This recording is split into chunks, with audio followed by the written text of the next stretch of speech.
Hi, everyone, and welcome to the final of our 4 sessions on the Bible. So the first 3 sessions I spent talking about the Hebrew Scriptures, and tonight I'm going to talk about the Christian Scriptures. Again, there's so much here that certainly it doesn't do it justice in any way to do it in these short pieces that I'm doing, but I really wanted to get across some of my own thoughts and my own opinions and insights about the Bible, because I do love it. I love the Bible as a book, as a work of literature, and I think it's a wonderful tome that everyone should be familiar with. So tonight I'm going to talk about the Christian Scriptures, excuse me, and I'm not going to get into too much of the details. I'm not going to talk a lot about the epistles, the writings of Paul, or going into like the Book of Revelations. I'm really going to just focus on the main themes, and I'm going to talk primarily about Christ and Acts and the rest of the books. It's the journey of the body of Christ, or the ecclesia, or the church in the early parts of the first century, the Common Era. I'm really just going to talk about Christ.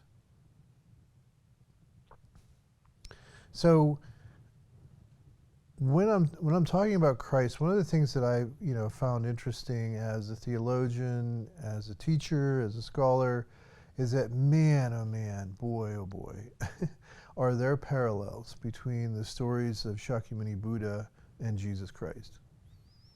And even those words, the names, have similarities to them. Christ is describing who Jesus is. Buddha is describing who Shakyamuni is. If you ever read parallels, if you look at, there's a great modern book by Marcus Borg. There's an older book called the Buddhist Bible that kind of brings all these parallels together. There are a ton of them. So much so that some scholars have suggested that a lot of the stories of Christ, like the stories that we're all very familiar with, everything from virgin birth to the parables, that maybe in fact they may have, the Buddhist tradition may have influenced these stories. There are a lot of scholars who believe that, certainly like Elaine Pagel, she believes that at least the Gnostic branch of Christianity was heavily influenced by the Gospel of Thomas, by Buddhists. So I'm not going to get into all that. And some people also popularize an idea, which I don't think there's a lot of historical merit for, but the idea that Jesus went to India and he studied with the monks there, and then he came back. The fact of the matter is if you look at the history of that part of the world, it was a crossroads, and so Jesus wouldn't have had to go to India to hear about Buddhists. India came to him, and in fact, at the time of Christ and the time of Paul, Buddhism was very well established in these areas. So the idea that these stories would have had some cross-pollination is perfectly reasonable, but I'm not interested in that. Because for me, I think the thing about each of these traditions, regardless of what their origins are, is what can you yield from reading the story itself? And so I'm going to touch on 3 particular areas that I think in the story of the Christ that I think are really very helpful and useful to us. And the first is the teaching of Christ about the kingdom of heaven. Now what's interesting about that is that the word Christ actually is in the Hebrew, it was Messiah. It was the idea that Jesus was the one who was foretold by Isaiah and others, another prophet I didn't get to talk about. And he represents the fulfillment of this. Paul talks about him as the fulfillment of Melchizedek. And you just get this sense in all of this that there's a lot of expectation that Christ is going to, free the Jews from the Roman kind of domestication they're under. And certainly if you read the stories of the Gospels, even the canonical Gospels, you get the idea that the Zealots and some of the groups there really were looking for a military Messiah.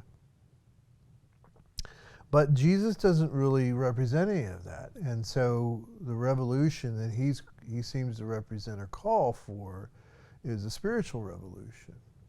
And that's very dismaying to some of the people who were interpreting him more as a material, military sort of justice warrior. And he wasn't that. And his teaching centered around this idea of the kingdom of heaven. And there are famous passages in the canonical Gospels where, the apostles or his followers, the disciples, or, somebody he was preaching to would say, where is the kingdom of heaven? And, he would essentially say the kingdom of heaven, he would say two important things that I think are really interesting. And one is he said that the kingdom of heaven is spread upon the earth and yet you do not see it. And the other is that the kingdom of heaven is within you. And so I think that both of those statements are important. And the first one is that it's spread upon the earth, but you don't see it. Now, the parallel for me, coming from the Buddhist perspective, is that in the Buddhist teachings, it's the idea or the concept that we're sort of taught and we sort of experience in our own practice, is that this world of suffering, which sometimes is called samsara in Sanskrit, is only the wheel of suffering, or the world of suffering, dukkha, because we're not enlightened, because we haven't opened our eyes. We don't see things as they truly are. And so an enlightened being sees the very thing that is samsara to someone who is suffering, they see it as nirvana. And so this is a deep teaching, because what it's asking us to do is it's asking us to do two things. On the one hand, it's asking us to look beyond what we see with our eyes.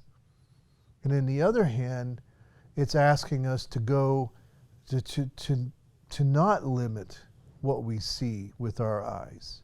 So it's kind of asking us to do both things. And eyes, not just in the literal sense, but in the metaphorical sense.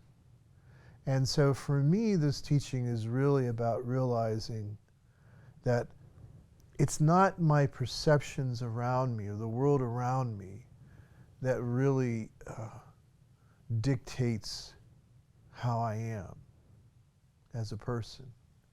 It's what's within. It's the eye that is within that looks without. And something I've said in my book, The Three Principles of Oneness, and other places, the very same eyes that see the world as nothing but a realm of suffering, a veil of tears, when we see it that way, it's because we've seen it through the eyes of separation, where we are separate from everything.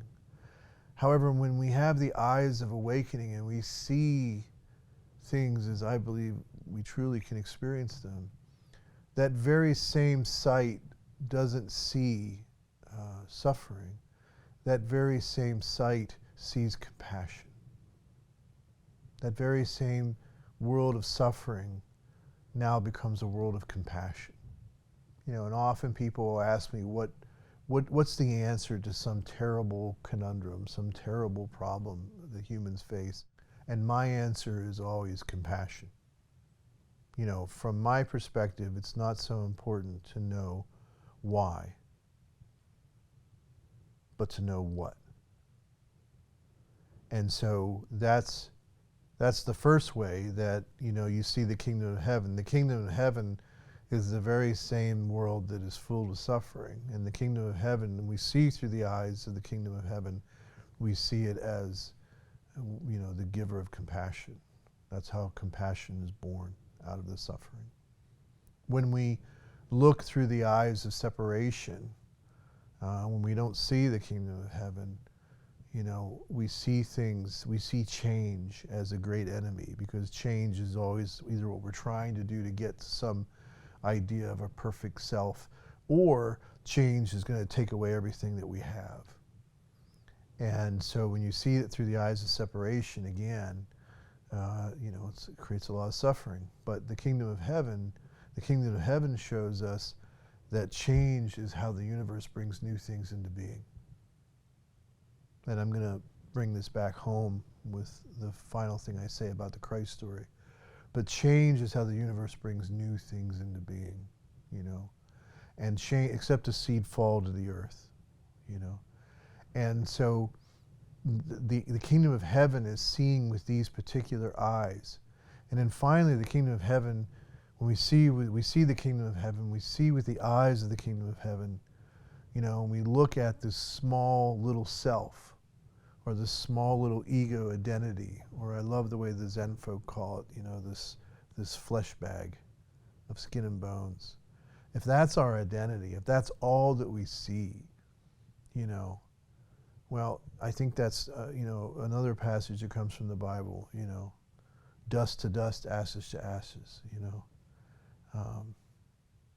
from dust we have come, and from dust we return. All we are is dust in the wind, like the great Kansas song. If that's that's the only identity we have, then of course, it's just a realm of suffering. It's not the realm of God. It's not the realm of heaven. It's the realm of hell.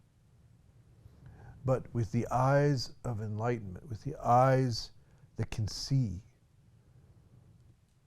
the kingdom of heaven is realizing that your true identity is not this small, transitory, limited self, but it is the very cosmos itself. It's the very oneness itself. I think that whenever Christ is talked about, I think it's in Philippians, when Christ is talked about as, when Paul says things like, "It is not I that live, but Christ that lives within me." It's saying this. It's saying that our true self is our real ground of being in existence. And so that's why I think it's very valid to talk about, when Buddhists talk about it, to say that, our true consciousness, our true reality is that we are Buddha.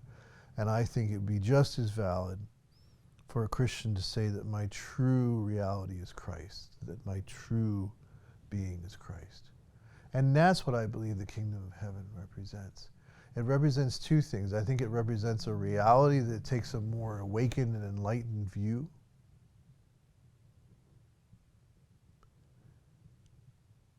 And it also, at the same time, is the practice of us seeing and seeking the kingdom of heaven that is spread upon the earth, so that we have the eyes to see it. Now, the second thing I want to talk about in terms of Christ, and this is very important, is the cross. You can't hardly talk about Christ without talking about the crucifixion. I think humans evolved from a place where they realized, this is a circle of life. Life is a trade-off. And then they thought, well, we can bargain with the forces of life or nature or gods by, mimicking that. And I think that's where sacrifice came from. And then, like in the story of Abraham and Isaac, the understanding is that that's not, the true sacrifice. And then Amos, the prophet, even might have gone so far as that, the most important thing we can do is to give of our lives in compassion. And so I think that there's and sorry. It's okay. So I think that there's. And so I think that the meaning of the cross likewise has to evolve. And so for me, the idea of the crucifixion is very much connected into a Buddhist concept. And the Buddhist concept is that of the bodhisattva. And even the idea of the bodhisattva, you can see it evolve throughout the history of the Buddhist tradition. But the bodhisattva is bodhi means enlightened and sattva means being. So it's basically an enlightened being who is giving their life to help others be free from suffering and help others experience oneness. And so for me, Christ is most definitely a bodhisattva. And that I would go so far as to say that one of the things that I hope that my Sangha evolves into is a place where Christ can truly be lifted up as a bodhisattva, and that, to really make our tradition be fully ensconced and rooted in the Western way, and that it'll be that recognition. And so I do that. I do recognize Christ as a bodhisattva. But that's the meaning of the cross for me. The meaning of the cross for me is not the idea of some angry deity that needed a ransom or some bloody sacrifice. I actually think within the words of the epistles of Paul, there's a closer idea, and that was where he says that, he was a servant who, even though coming in the form of God, which you could interpret as just like Adam was made in the image of God, this Jesus is made in the image of God. But even being found in the form of God, he empties himself to be a servant even unto death. For me, man, that's where it sort of lays it all out, that's the meaning of the cross. It's the idea of someone emptying themselves of the dictates of the ego and letting the true self manifest. And that true self manifests as a bodhisattva, and a bodhisattva is a servant who will serve even unto death. And there are plenty of Buddhist stories that illustrate this. So that's what the meaning of the cross is for me. So I love that symbol, actually. My mom, when I go to visit my mom, there's a wooden cross, a little very plain, simple wooden cross outside the bedroom that we sleep in. And for me, that's a symbol of the love and compassion and wisdom that flows forth from the true nature of the universe. And so that's how I see that. And finally, what I want to say is talk about the resurrection. And I think that the resurrection for me, and so some of the things I'm going to share with you now is, it's not just coming from me, but the idea of resurrection can be sort of also understood as rebirth. In fact, I would go so far to say is that when you really dig deep into the Koine Greek of the Gospels, or you dig into the Greek that the epistles of Paul and so forth are written by, you really get the idea from Paul that Jesus is the second Adam. The first Adam, the first Adam is the Adam of the ego self, which is born here and then, gets old and sort of falls apart, following the second law of thermodynamics. And that's the first Adam.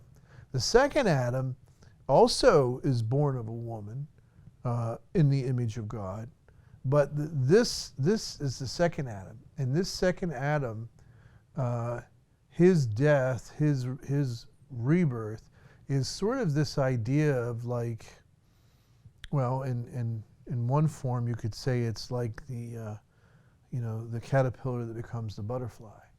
That the caterpillar is the ego self and the butterfly is the resurrected self. Our image would be the dragonfly, right? Who is like this water nymph, and then becomes this majestic creature that flies above the water, is able to transcend that world. And I really think that was the image that Paul had for Christ. And I don't think, some people get so wrapped up in ideas about, was it a physical resurrection? Was it a spiritual resurrection? I think Paul's pretty clear that his understanding of Jesus was that Jesus was, the new Adam, and that this rebirth, this resurrection, was something, a spiritual body that was totally different from the human body, and at the same time was a transmogrification of the human body. And I think that imagery, all of it, for me is the lesson there is that that's the life of the true self, incarnating and manifesting and transmogrifying the ego self.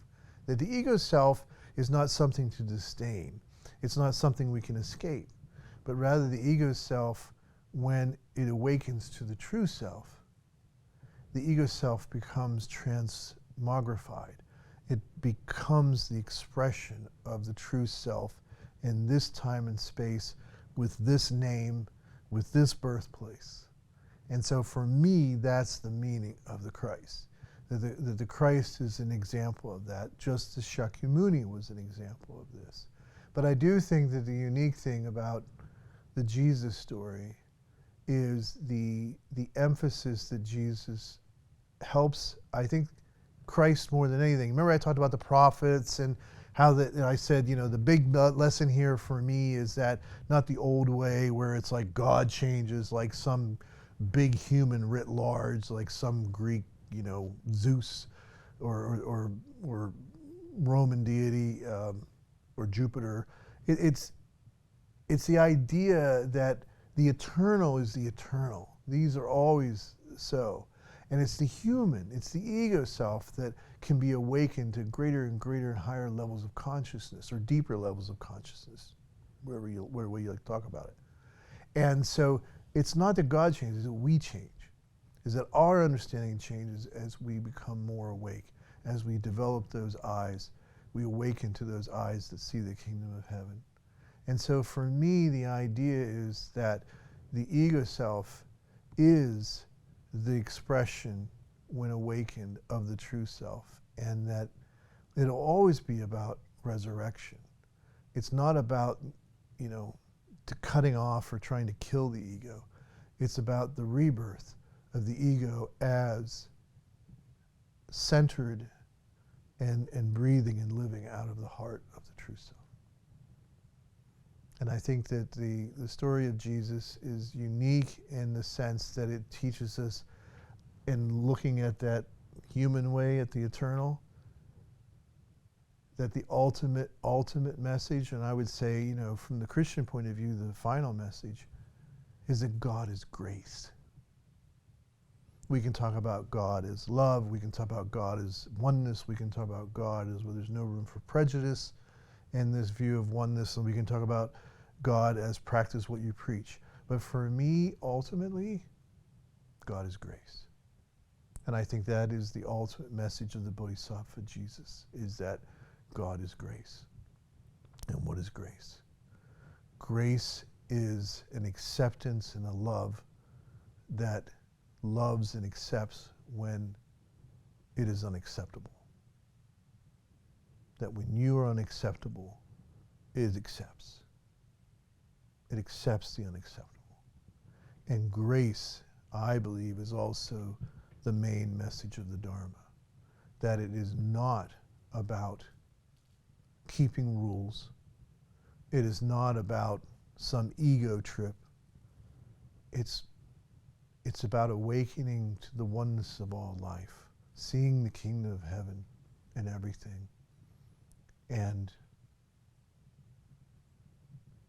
living graciously, treating yourself with grace, treating others with grace. And when you start to accept this idea of God as grace, as that being the ultimate message, you become less judgmental. You become more loving and compassionate. And you're no longer so ready to hold things against people.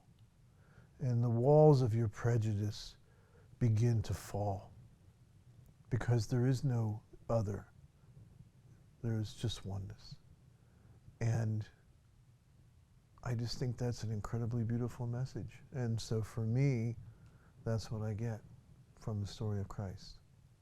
So, that's it. Now, like I say, there's a lot you could talk about, and I would love to explore these, ideas and concepts in more detail at some other time, and I might do that. But I really hope that this was useful to you. This is kind of my little Christmas gift to the Sangha and to the world. So I wish you a very happy holiday, and a Merry Christmas, and thank you.